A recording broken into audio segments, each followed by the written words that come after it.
In today's video, I'm going to teach you how to record prototype to GIF file.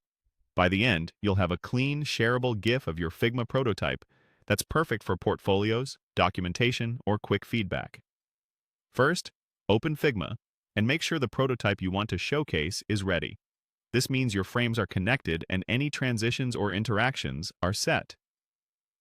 Choose the project or file that contains the design you want to record and get to the page where your prototype starts. Next, click Play to open the prototype in presentation mode. This brings up a separate preview window that behaves like a real app or website. Before recording, adjust the zoom so the design fits nicely without extra margins.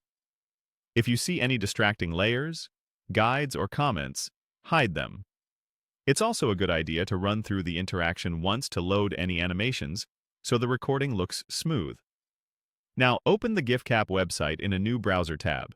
It's a simple browser-based screen recorder that exports directly to GIF, which saves you from juggling video editors or converters.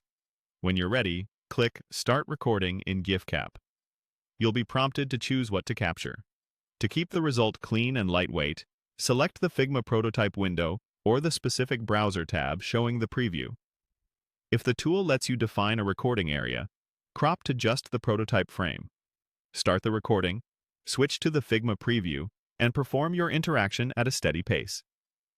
Keep your cursor movements deliberate and avoid extra wandering.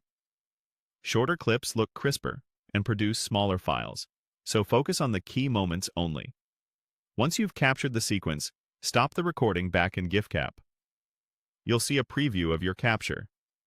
This is where you refine it. Trim off any dead time at the start and end, crop to remove any browser chrome or empty space, and adjust the dimensions or frame rate if needed. Reducing the size or frame rate can dramatically shrink the file while keeping it clear. Make sure the loop looks natural so the GIF feels continuous. Finally, download the file. Give it a descriptive name so it's easy to find later, then open it to confirm the playback is smooth and the colors look right. If it feels too large, go back and trim a bit more or slightly lower the resolution. That's it. You've recorded your Figma prototype to a GIF, edited it for clarity, and exported a shareable file you can drop into docs, chats, and posts.